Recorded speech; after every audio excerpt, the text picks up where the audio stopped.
How I took the photo of the dog, Buzzy. This is a photo in the heather. This is a raw file. Then we've got an edit, which I would use on Buzzy's website, the dog's website. And then an edit, which I would use in a photo competition. Step 1, I needed a nice, cloudy, overcast day. Step 2 was finding my location. Where I am, there's nice, thick, bushy heather. So the dog is sat in deep heather to create that layered look.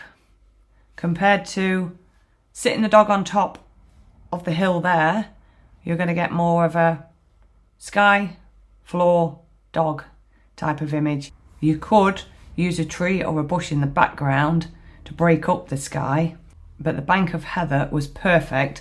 Once the dog is sat in the heather, the backdrop is still heather and the dog is sat a good distance away from the background, which is within the photo.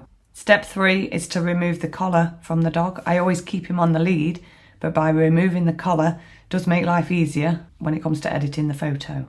Step 4, I get my camera settings ready for the photo, take a test shot. Here are the camera settings. And the camera I was using and the lens. Now I do have a relationship with some of the products and services in the video description below, and if you shop through those, I will earn a referral fee at no extra cost to you. Thank you. The camera and lens setup for dog photography I've got there is my old gear, and if you have a look on MPB, you can get used camera gear a lot cheaper. That is worth a look. I'll put a link below in the video description. Step 5 is to now bring the dog in. Now I've got the camera settings ready, but also let the dog almost naturally position himself, see where he lands. Step 6 is to remove any distractions which may be in front of Buzzy's head. As I look through the lens, being in such deep heather, quite easy for him to position himself where there's something distracting in front of his face. Step 7, shooting at 200mm, I will take a shot of the dog. Now in this case, the foreground, there's not much foreground. So what I would do, instead of moving the dog further back, I'll move myself back because the dog's already in position to then take the photo I wanted to take. Step 8 is the final image. So I've got the collar, lead and the tree in the background to remove.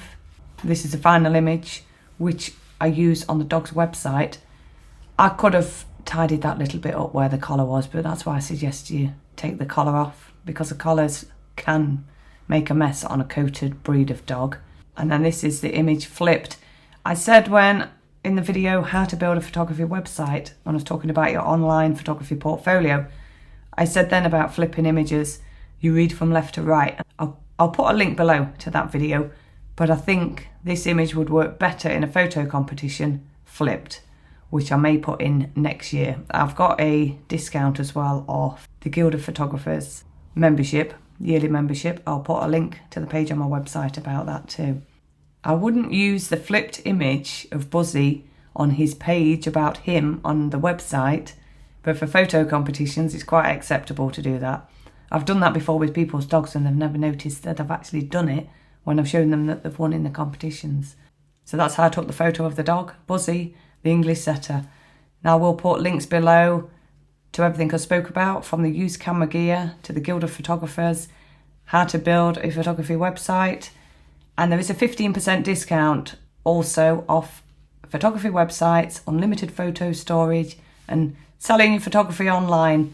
You can take a look at all those in the video description below.